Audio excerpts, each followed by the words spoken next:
Hello dear students, welcome to Study Desire. हम पढ़ रहे हैं चैप्टर हेरिडिटी एंड एवोल्यूशन को, जो कि क्लास 10 बायोलॉजी का चैप्टर है। इसमें जो मैंने प्रीवियस की वीडियोस बनाए कुछ, इसमें मैं ऑलरेडी डिस्कस कर चुकी हूँ टर्म्स, जो भी टर्म्स रिलेटेड है इस चैप्टर के।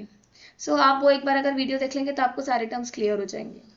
उसके बाद में मैंने प्रीवियस वीडियो में बात की थी मोनो हाइब्रिड क्रॉस की। मोनो हाइब्रिड क्रॉस में हमने देखा था, जैसा कि हमने पढ़ा था कि मेंडल ने गार्डन पी प्लांट ही क्यों सेलेक्ट किया उसके एक्सपेरिमेंट के लिए। और साथ ही साथ हमने देखा था कि जो मोनो हाइब्रिड क्रॉस है उनमें उन्होंने कौन से कैरेक्टर को लिया था। मोनो हाइब्रिड क्रॉस में उन्होंने कंसिडर किया था हाइट ऑफ द प्लांट। जो F1 जनरेशन में उन्हें प्लांट्स मिले थे वो सारे ही कैसे थे, टॉल प्लांट्स थे। और F2 जनरेशन में जो प्लांट्स उन्हें मिले थे, पर्टिकुलर हम इसमें बोलेंगे कि F2 जनरेशन में अगर हम बात करें पहले जीनोटिपिक रेशियो की, जीनोटिपिक रेशियो, वो उन्हें क्या मिला था, 1:2:1। और F2 जनरेशन में ही अगर हम फिनोटिपिक रेशियो की बात करें, रेशियो, वो क्या मिला था उन्हें, 3:1। मोनोहाइब्रिड क्रॉस तक हम डिस्कस कर चुके हैं। और साथ ही साथ में हमने पिछले जो वीडियोस में पढ़ा था, जो law given by Mendel, and that was a law of dominance, ये भी हम पढ़ चुके हैं प्रीवियस वीडियो में। अब आज जो हम कवर करेंगे, आज जो मैं बात करूंगी इस वीडियो में, वो कवर करेंगे हम dihybrid cross. Dihybrid cross को हम पढ़ेंगे और साथ ही साथ हम देखेंगे कि किस तरह से ट्रेट्स एक्सप्रेस्ड होते हैं। How do traits get expressed, ठीक है। फिर जैसे कि हम पूरा डाई हाइब्रिड क्रॉस के बारे में, उसके पूरा एक्सपेरिमेंट जो मेंडल ने किस तरह से एक्सपेरिमेंट परफॉर्म किया, वो सब देखेंगे हम। और फाइनली जो लॉज हैं, क्योंकि हम जानते हैं कि मेंडल ने 3 लॉज दिए थे, उसमें से हम एक लॉ तो पढ़ चुके हैं, that is law of dominance. बाकी के जो 2 लॉ हैं, ठीक है, वो क्या है, लॉ ऑफ सेग्रीगेशन और लॉ ऑफ इंडिपेंडेंट असॉर्टमेंट। वो भी हम आज की इस वीडियो में देखेंगे, पढ़ेंगे। पहले हम स्टार्ट करते हैं डाई हाइब्रिड क्रॉस से। अब जैसा कि हमने बात की थी, जब टर्मिनोलॉजी से हम डिस्कस कर रहे थे, तब हमने बात की थी कि मोनो हाइब्रिड क्रॉस मतलब एक ही कैरेक्टर, लेकिन अगर डाई हाइब्रिड क्रॉस है मतलब यहाँ पे मेंडल ने 2 कैरेक्टर को स्टडी किया है। Like Mendel carried out experiment for observing that how the inheritance of 2 pairs of contrasting characters occur. उन्होंने ये एक्सपेरिमेंट डायहाइब्रिड क्रॉस क्यों किया था, ताकि वो देखना चाहते थे कि जो इनहेरिटेंस होता है, ठीक है, जो ट्रांसफर ऑफ जीन्स होता है फ्रॉम पेरेंट्स टू ऑफस्प्रिंग, वो जब 2 पेयर्स ऑफ कंट्रास्टिंग कैरेक्टर्स में कैसे होगा, ठीक है। हम यहाँ पे लिखेंगे, मेंडल ने जो क्रॉस, जो डायहाइब्रिड क्रॉस कैरिड आउट किया, ही carried out this experiment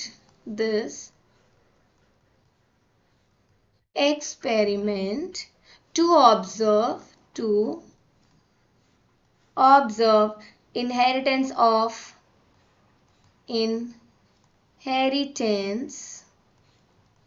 of 2 pairs of contrasting characters. 2 pairs of contrasting characters.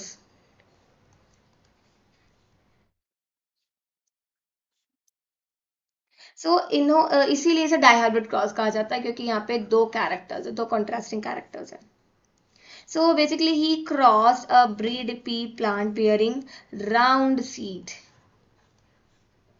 उस पी प्लांट को लिया जिसमें कि राउंड सीड थे, और जो सीड का कलर था वो क्या था, ग्रीन कलर था सीड। और जो दूसरा प्लांट लिया उसका जो सीड कैसा था, वो सीड था रिंकल्ड और येलो सीड्स थे, yellow seeds. Particular, let me correct it at the seeds. तो जो उन्होंने कंट्रास्टिंग कैरेक्टर्स लिए थे वो कौन कौन से थे? शेप एंड साइज हम बोल सकते हैं, ठीक है। शेप एंड कलर, सॉरी, हम वो यहाँ पे बात करेंगे शेप और कलर उन्होंने लिया था। Shape and colour of seeds. So दो कॉन्ट्रास्टिंग कैरेक्टर्स कौन कौन से लिए थे उन्होंने? Shape and colour of the seed. So particular F1 generation में जब उन्होंने इसको क्या किया, क्रॉसिंग करवाया, तो पहले हम उनके गैमीट्स देख लेते हैं। जो राउंड होता है, राउंड, ठीक है, वो कैसा होता है? डोमिनेंट होता है, okay. And wrinkled is recessive. Now talking about the color, so yellow over here is dominant and the green over here is the recessive. So particular जब क्रॉसिंग करवाएंगे, so यहाँ पे क्या हो जाएगा? ये पेरेंट्स, ठीक है। अब पेरेंट्स क्या है यहाँ पे? जो कि पेरेंट्स जिनमें की गैमीट्स हैं कैपिटल आर, जो हम बात कर रहे हैं पहले जो उन्होंने लिया वो प्योर लाइन ही लेते हैं, मतलब कि कई जनरेशन्स तक उनमें वही प्योर लाइन ही चलता है। So capital R capital R, capital Y, small R small Y small Y, ये क्या होता है? प्योर लाइन होता है। सो अब इसमें अगर हम देखते हैं गैमीट फॉर्मेशन, सो ये क्या होगा? कैपिटल आर और कैपिटल वाई और कैपिटल आर और कैपिटल वाई। वहीं पर अगर इसमें हम देखेंगे गैमीट फॉर्मेशन, सो ये होगा इसमें गैमीट फॉर्मेशन। और अब जब क्रॉसिंग हो रही है, सो F1 जनरेशन में जो हमें मिलता है वो मिलता है capital R, capital R, capital Y, small Y. इसका मतलब सारे ही सीड्स से वो कैसे थे? Round and wrinkled see, sorry, round and, मैंने तो ये रिंकल लिख दिया, मतलब राउंड का ही वो दूसरा फॉर्म लिख दिया। हमें कलर की बात करनी है। राउंड सीड थे और कैसे थे? येलो सीड्स थे। So, F1 जनरेशन में उन्हें क्या मिला? सारे ही जो राउंड सीड्स मिले और येलो सीड्स मिले। इसका मतलब क्या हो गया कि ये क्या है? डोमिनेंट है, क्योंकि जैसा हमने पिछले मोनोहाइब्रिड क्लास में पढ़ा था कि जो F1 जनरेशन में कैरेक्टर अपने आप को एक्सप्रेस कर रहा है वो कैसा है? होता है डोमिनेंट होता है। जबकि जो कैरेक्टर एक्सप्रेस नहीं कर पाया, कौन से कैरेक्टर एक्सप्रेस नहीं कर पाए? रिंकल्ड एक्सप्रेस नहीं कर पाया और ग्रीन। सो ये कैसे हो गए? ये हो गए रिसेसिव। सो यहां तक हमने देखा कि जब डाई हाइब्रिड क्रॉस किया तो उन्हें F1 जनरेशन में सारे कैसे मिले सीड्स? राउंड और येलो सीड्स मिले। अब इसके बाद जो F1 जनरेशन में इन्हें मिला उसका मेंडल ने क्या किया? सेल्फिंग करवाया, ठीक है। सो सेल्फिंग से अब यहाँ पे हम क्या बोलेंगे? पेरेंट। पेरेंट क्या हो जाएगा? Capital R small R, capital Y small Y, क्योंकि इन्होंने क्या किया? जो F1 जनरेशन में मिला उसी से ही इन्होंने क्रॉसिंग करवाई। इसीलिए F2 जनरेशन के लिए जो हमारे पास पेरेंट्स थे उसमें जो जीनोटाइप था वो हमें ये उन्होंने ये लिया। अब अगर हम बात करेंगे इसके गैमीट फॉर्मेशन की, सो हम यहाँ पे बोल सकते हैं इनमें जो गैमीट बने वो कैसे बने? Capital R small Y, okay. हम अलग अलग गैमीट्स की यहाँ बात करेंगे क्योंकि यहाँ पे कितने अलग अलग टाइप के जो हम जीन्स देखने को अलग अलग जो कैपिटल आर है, स्मॉल आर है, ठीक है। सो इसके कारण अब ये जो कैपिटल आर है ये कैपिटल वाई के साथ भी जा सकता है और स्मॉल वाई के साथ भी जा सकता है, और ये जो स्मॉल आ रहा है ये भी कैपिटल वाई के साथ भी जा सकता है और स्मॉल वाई के साथ भी जा सकता है। तो इसमें 4 अलग अलग टाइप के गैमीट्स फॉर्म हुए। So capital R small Y लिख दिया हमने, कैपिटल आर और कैपिटल वाई भी। अब स्मॉल आर और स्मॉल वाई, स्मॉल आर और कैपिटल वाई। इसी तरह से इधर भी हमारे पास में जो गैमीट्स फॉर्मेशन होंगे वो 4 अलग अलग टाइप के गैमीट्स फॉर्मेशन होंगे। अब यहाँ पर हम देख सकते हैं कि ये जो गैमीट्स फॉर्मेशन ये 4 अलग अलग टाइप्स के हैं। अब जब F2 जनरेशन मिला, सो यहाँ पर क्योंकि गैमीट्स इतने अलग अलग टाइप्स के थे, सो उन्हें जो रिजल्ट मिला वो भी मिक्सिंग, इन सबके मिक्सिंग मिला, ठीक है। सो पहले हम देख लेते हैं इसका क्रॉसिंग किस टाइप से करवाया उन्होंने, और फाइनली फिर हम रिजल्ट्स की भी बात कर लेंगे। सो F2 जनरेशन में उन्होंने क्या किया, एक पुनेट स्क्वायर फॉर्म किया, इस तरह से पुनेट स्क्वायर फॉर्म किया। यहाँ पे अभी मैं आपको रफली बता रही हूँ, फिर हम इसको नेक्स्ट पेज पे देखेंगे। सॉरी ये एक एक्स्ट्रा हो गया, लेट मी इरेज दिस।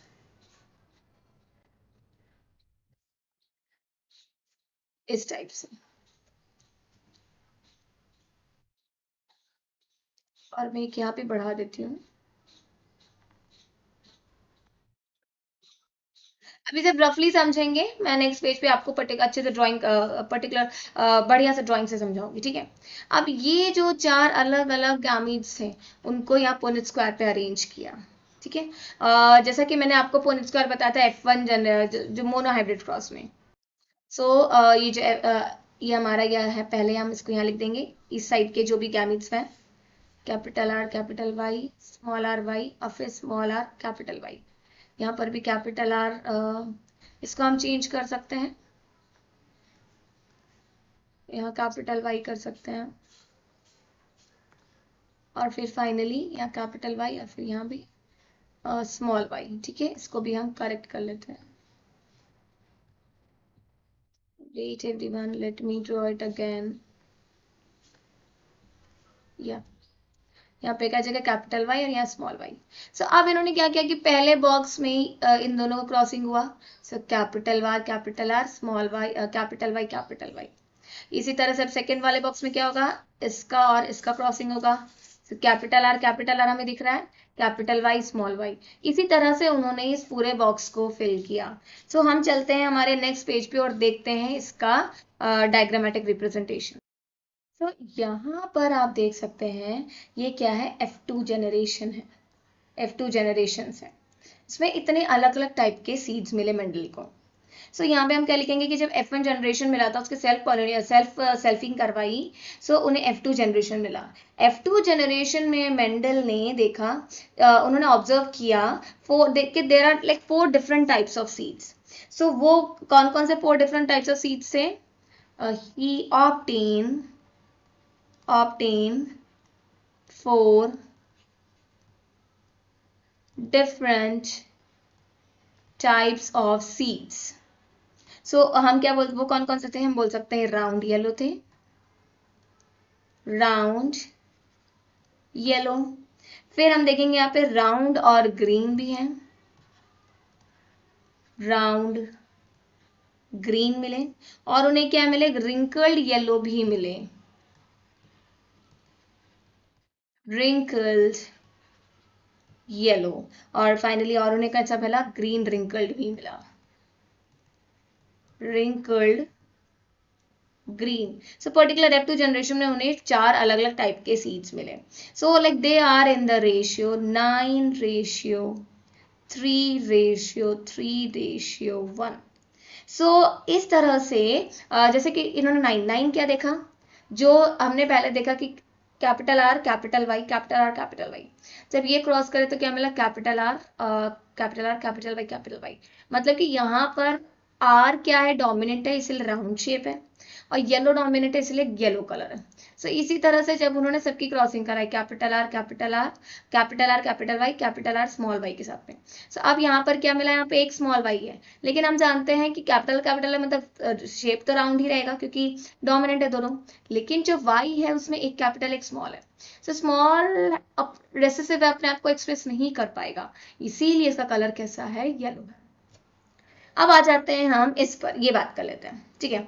अब यहाँ क्या था, कैपिटल R और कैपिटल R था, तो शेप तो राउंड रहेगा क्योंकि डोमिनेंट R है, लेकिन यहाँ पे हम देख सकते हैं स्मॉल y और स्मॉल y है। इसका मतलब है कि यहाँ डोमिनेंट येलो कलर है ही नहीं, रिसेसिव y है, सो इसका कलर इसीलिए ग्रीन है। यहाँ पर भी हम यही देखेंगे, यहाँ पर हम देख सकते हैं कि स्मॉल आर है, कैपिटल और स्मॉल आर है। सो आर कैपिटल, इसका मतलब डोमिनेंट राउंड शेप है तो राउंड शेप रहेगा, लेकिन दोनों ही स्मॉल वाई है, इसलिए कलर ग्रीन हो गया। अब अगर हम इधर आ जाते, यहाँ बात करते हैं कि स्मॉल आर है, मतलब कि राउंड यहाँ पे नहीं है, डोमिनेंट वाला है ही नहीं है, पे स्मॉल आर ही है। इसका मतलब है रिसेसिव अपना अपना कैरेक्टर एक्सप्रेस करेगा, इसलिए इसका शेप कैसा है, रिंकल्ड है। और कैपिटल वाई है, इसका मतलब डोमिनेंट येलो कलर है। और फाइनली फिर हम यहाँ पर भी देख सकते हैं स्मॉल आर है मतलब रिसेसिव है, यहाँ पे कैपिटल वाई है तो डोमिनेंट इसीलिए येलो कलर। और फाइनली यहाँ देखेंगे हम दोनों ही स्मॉल आर है मतलब राउंड नहीं होगा, रिसेसिव अपने आप को एक्सप्रेस करेगा, और स्मॉल वाई इसीलिए ग्रीन अपने आप को एक्सप्रेस कर पाया। सो अगर अब हम यहाँ पर देखें रेशियो को स्टडी करते हैं, ठीक है। सो हम यहाँ पे बोलेंगे येलो और राउंड और येलो सीड्स कितने हैं, राउंड और येलो की हम बात कर रहे हैं। सो 1 2 3 4 5 6 7 8 9। तो ये 9 क्या है, ये राउंड और येलो सीड्स है। ओके, अब हम आते हैं बात करते हैं दूसरा राउंड और ग्रीन सीड्स, ठीक है। सो हम देख सकते हैं राउंड और ग्रीन सीड्स कितने हैं, 1 2 3। तो राउंड और ग्रीन सीड्स कितने हैं, 3, इसलिए रेशियो यहाँ पे 3। अब हम नेक्स्ट बात करेंगे जो रिंकल्ड और येलो सीड्स है। सो रिंकल्ड और येलो सीड्स 1 2 और 3। सो यहाँ पर इसलिए ये 3। अब फाइनली हम देख सकते हैं रिंकल्ड और ग्रीन सीड एक ही है, तो फिर यहाँ पे ये 1। सो इस तरह से जो इसका रेशियो आता है F2 जनरेशन में, वो क्या रेशियो मिला, मेंडल को क्या रेशियो मिला, 9:3:3:1। सो उन्हें जो सीड्स मिले वो कैसे थे, round and yellow seeds. So वो कितने उन्होंने ऑब्जर्व किए, 9।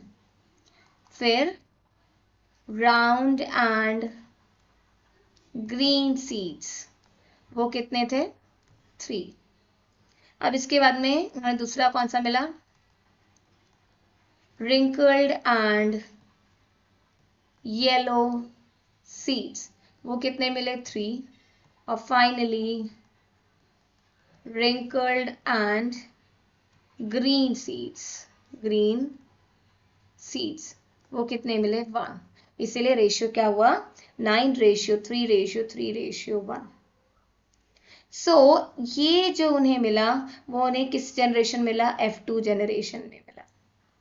इसीलिए उन्होंने क्या कहा कि ये जो कैरेक्टर्स हैं, ठीक है, he concluded that the characters or the traits they are independently inherited। ये independent inherited करते हैं, inherited मतलब कि जो ये independently transfer होते हैं from parents to offspring। so हम यहाँ पे बोल सकते हैं he concluded that traits are independently inherited।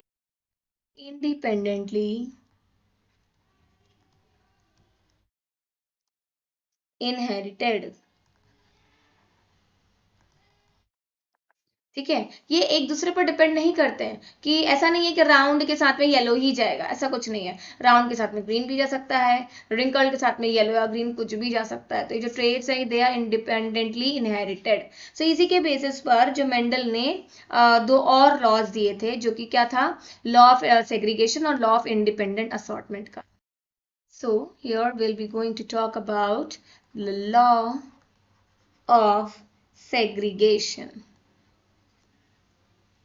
segregation. So like on the basis of the monohybrid cross and dihybrid cross performed by the Mendel says that like during the gamete formation gamete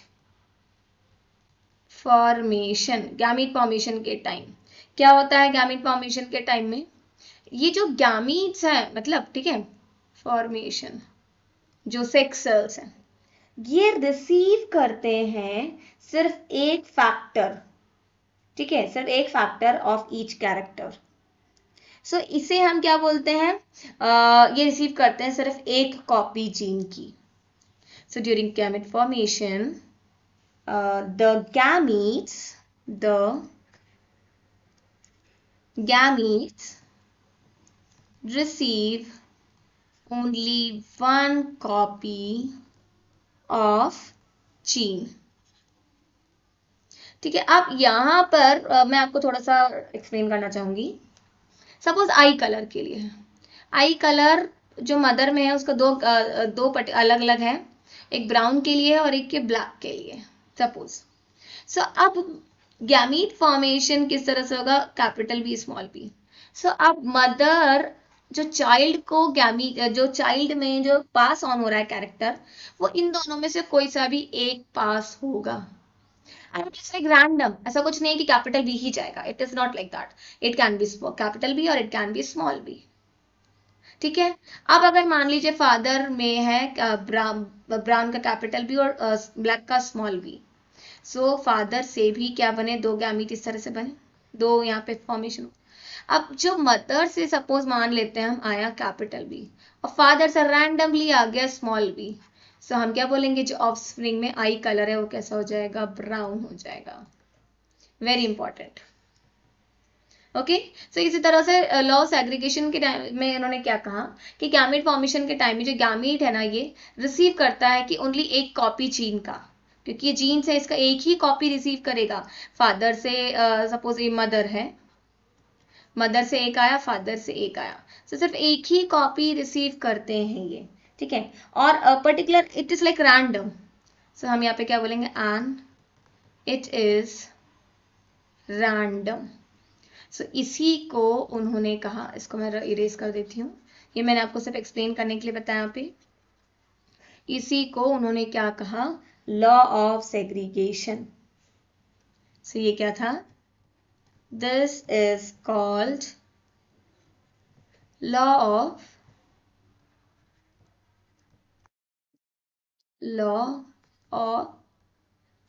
segregation।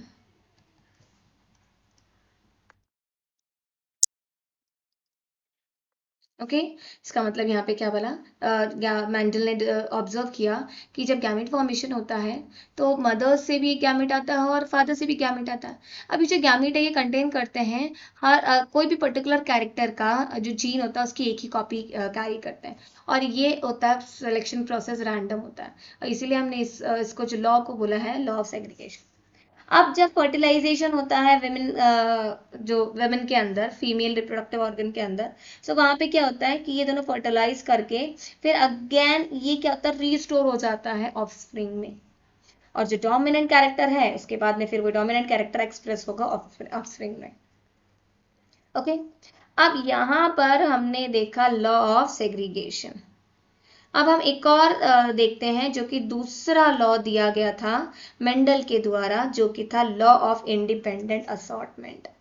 So basically ये जो law है it is like based on the monohybrid cross and dihybrid cross, लेकिन जो law of independent assortment दिया गया था Mendel के द्वारा वो था on the basis of the dihybrid cross. तो इसको भी हम बहुत इजी तरीके से समझ सकते हैं। अब जैसा कि हमने देखा था जो डाई हाइब्रिड क्रॉस में, बेसिकली जो लॉ ऑफ इंडिपेंडेंट असॉर्टमेंट है ना, ये किसके बेसिस पे दिया गया था, डाई हाइब्रिड क्रॉस। ठीक है, सो अब उन्होंने देखा कि जो कैपिटल आर कैपिटल वाई है, ठीक है, सो अब इसमें जो गामीट फॉर्मेशन हुआ, ये जो कैपिटल आर है it can go with capital Y, capital R can go with small Y, let me write it again, small Y. अब जो ये small r it can go with capital Y and small r can go with small y. So like it is independent. ये एक दूसरे पर dependent नहीं है, independent है। So गैमीट फॉर्मेशन के टाइम में ये जो दो कैरेक्टर्स हैं ये एक किसी के साथ भी पेयर बना, किसी के साथ भी जा सकते हैं रैंडमली। तो इसीलिए यहाँ पर क्या कहा, जो लॉ ऑफ इंडिपेंडेंट असॉर्टमेंट में, that the alleles, okay, alleles of the two or like more different genes, और जो फैक्टर्स हो गए, ठीक है, ये सब क्या हो गए, राउंड येलो, ये सब क्या हो गए, फैक्टर्स हो गए, they get sorted into gamete independently. ये गैमीट्स बनाते, गैमीट्स में जाते हैं, इंडिपेंडेंटली जाते हैं एक दूसरे के। ओके, सो यहाँ पे हम बोलेंगे like two pair of factors, two pair of factors of each of the two traits, of each of the two trait. अब ट्रेट हमने पहले ही बात की, ट्रेट मतलब कैरेक्टर्स होता है। और फैक्टर, फैक्टर मतलब क्या हो गया, राउंड, येलो, रिंकल्ड, ग्रीन, ये सब फैक्टर्स हो गया। सो लेट अब यहाँ पे क्या हो रहा है, दो पेयर में ही जा रही हैं, so two pair of factors of each of the two traits. और ये किसमें हमें देखने को मिलता है, इन डाई हाइब्रिड क्रॉस में। Okay, they segregated independently, segregated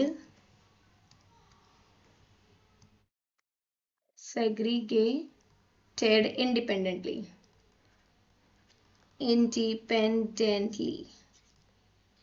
and when they are like segregating during the gamete formation. So we'll write here during the gamete formation. और गैमीट फॉर्मेशन के टाइम हो रहा है, और ये कैसे होता है, रैंडमली होता है। Okay, and randomly formed combinations, randomly form करते हैं ये combination. So like it is very easy to understand कि ये जो था पेरेंट, जो पेरेंट था F1 जनरेशन का, उसको जो सेल्फिंग करवाई, ठीक है। तो अभी जो गैमीट्स फॉर्मेशन हो रहे हैं, सो इसमें जो पर्टिकुलर फैक्टर्स जा रहे हैं या अलील जा रहे हैं, पेयर अलील जा रहे हैं, वो एक दूसरे के लिए रैंडम, एक दूसरे के इंडिपेंडेंट है। ऐसा नहीं है कि कैपिटल आर गया तो कैपिटल वाई ही जाएगा, ऐसा कुछ नहीं है। कैपिटल आर के साथ स्मॉल वाई भी जा सकता है, कैपिटल वाई भी जा सकता है, और स्मॉल आर के साथ कैपिटल वाई भी जा सकता है, स्मॉल वाई भी जा सकता है। So like this is the independent assortment, the law of independent assortment, and this law was given by the Mendel. So यहाँ तक हमने अभी मोनोहाइब्रिड क्रॉस और डाइहाइब्रिड क्रॉस को पढ़ा है। Okay, now after this, like we have also seen all the three laws which are given by Mendel, and that they are in the previous video I have discussed about the law of dominance. In this video we have discussed about the law of segregation and the law of independent assortment. Now let us talk that how do traits get expressed.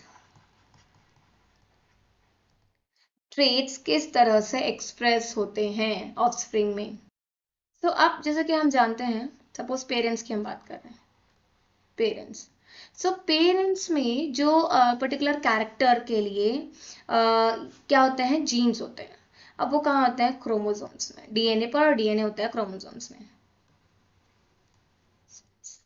अब हम जानते हैं यहाँ की individual human में total 23 pairs होते हैं chromosome के, मतलब कि टोटल 46 क्रोमोसोम्स होते हैं। अभी जो पेयर्स होते हैं, ठीक है, so like each cells they contain 2 copies of the chromosome, and like one from each parent, one from their each parent. Now like each germ cells of the gamete has 1 copy of it. So जब भी gamete formation होता है, जो parent है, suppose मान लीजिए father, father से इसका जो 23 पेयर है, इससे एक कॉपी आ जाता है, एक ही आता है। तो 23 अगर पेयर है, ये 23 पेयर की बात कर रहे हैं, सो इसमें से सबकी एक एक कॉपी आ जाएगी, एक आ जाएगा।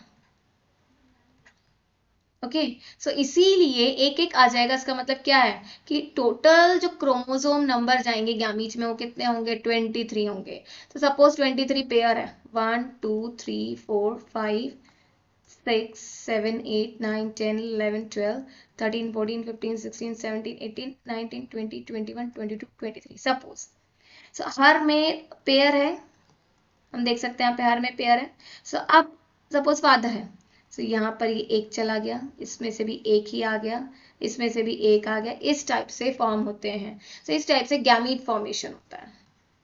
ओके, और सिमिलर वे में मदर से भी इसी टाइप से गैमीट फॉर्मेशन होता है। मदर में भी 23 पेयर है क्रोमोसोम के, तो सब में से एक एक पेयर आ जाएगा। तो अब जो दोनों में गैमीट फॉर्मेशन हुआ, उनमें कितने क्रोमोसोम्स है, 23 क्रोमोसोम्स है। So like each germ cell, so the gamete has 1 copy of it. Because like there is reductional division. क्योंकि क्या होता है, यहाँ पे रिडक्शनल डिवीजन होता है, और इसी वजह से ये रिसीव करते हैं सिर्फ एक एक कॉपी। और ये क्या है, ये गैमीट्स है। अब जब फर्टिलाइजेशन होता है तो फिर नॉर्मल जो chromosome number that is get restored, और ये किस में रीस्टोर्ड हो जाता है? जाइगोट में। अब जाइगोट में दोबारा कितना आ गया? 23 पेयर। इसका मतलब क्या है कि एक एक जो कॉपीज है वो एक पेरेंट से आई है और एक फादर से, मदर, एक फादर से एक मदर से। तो सपोज ये क्रोमोसोम है, इसमें 23 है, मैं अभी एक सब 3 ही बना के एक्सप्लेन कर रही हूँ। ये एक पेयर है क्रोमोसोम का, एक क्रोमोसोम फादर से, एक क्रोमोसोम मदर से, एक क्रोमोसोम फादर से, एक क्रोमोसोम मदर से, एक क्रोमोसोम फादर से, एक क्रोमोसोम मदर से। इस तरह से ये नंबर जो है जाइगोट में रीस्टोर हो जाता है। Okay, now after this, like the traits, okay, which has the dominant factor that will only be expressed in the zygote. So इसी तरह से जो traits है वो express होते हैं individual में, newborn में. Okay, now coming towards the next. Suppose अगर हम बात करें, एग्जाम्पल लेते हैं पी प्लांट की, पी प्लांट, ठीक है। अब मान लीजिए F1 जनरेशन में जो सारे प्लांट्स थे वो टॉल थे, लेकिन अगर जब उनका जीनोटाइप देखा तो वो कैसा निकला? Capital T small T genotype था। तो यहाँ पे क्या होगा कि कैपिटल टी क्या है? डोमिनेंट है, इसीलिए ये अपना कैरेक्टर एक्सप्रेस कर पाया, बजाय कि स्मॉल टी जो कि रिसेसिव के। अब जब कि इसको क्रॉसिंग करवाया और F2 जनरेशन में देखा, सो हमें F2 जनरेशन में कुछ टॉल प्लांट भी मिले और कुछ ड्वार्फ भी मिले। सो ये ड्वार्फ क्यों मिले? क्योंकि ये जो टी स्मॉल टी जो रिसेसिव था वो F1 जनरेशन में अपना कैरेक्टर एक्सप्रेस नहीं कर पाया, लेकिन F2 जनरेशन में जब ये स्मॉल टी आया तब इसने अपना कैरेक्टर एक्सप्रेस किया। So like characters, they are not even lost when they are not expressed. Okay, in F1 generation, like the character are not expressed, that means they are not lost. When they are self-pollinated, and like if we notice and if we will see in F2 generation, we can see that the character which is not expressed in F1 generation is expressed in the F2 generation. सो इसी तरह से ये जो characters हैं ये express होते हैं। सो आप ये टॉल है, इसका मतलब क्या है? यहाँ पर जीन हो सकता है कैपिटल टी, दैट मीन्स दोनों डोमिनेंट है। दूसरा हो सकता है कैपिटल टी स्मॉल टी और कैपिटल टी स्मॉल टी। सो यहाँ पर क्योंकि कैपिटल टी डोमिनेंट है इसीलिए यहाँ पे एक्सप्रेस करा है टॉल है, लेकिन ड्वार्फ है that means small T that is recessive, and in the F2 generation this capital small t can able to express their character, okay, and that is the dwarf. So like in this today's video we have discussed about the dihybrid cross. आज हमने इस video में पढ़ा dihybrid cross, और साथ ही साथ में हमने इसका एक्सपेरिमेंट भी देखा कि किस तरह से जो दो कैरेक्टर्स लिए थे मेंडल ने और उनका फिर उन्होंने F1 जनरेशन और F2 जनरेशन नोटिस किया। उसके बाद में फिर हमने पढ़ा कि किस तरह से जो कैरेक्टर्स है वो अपने आप को एक्सप्रेस कर पाते हैं। Okay, and finally we have seen the laws which were given by the Mendel. So हमने 3 लॉज देखे which was given by the Mendel, and first was the law of dominance. That means कि जो factor dominant है उसी का character F1 generation में express होगा। सो मैं पे लिखेंगे लॉ ऑफ डोमिनेंस। ओके, इसके बाद में हमने सेकेंड लॉ देखा, फर्स्ट लॉ ये, सेकेंड लॉ पढ़ा हमने लॉ ऑफ सेग्रीगेशन।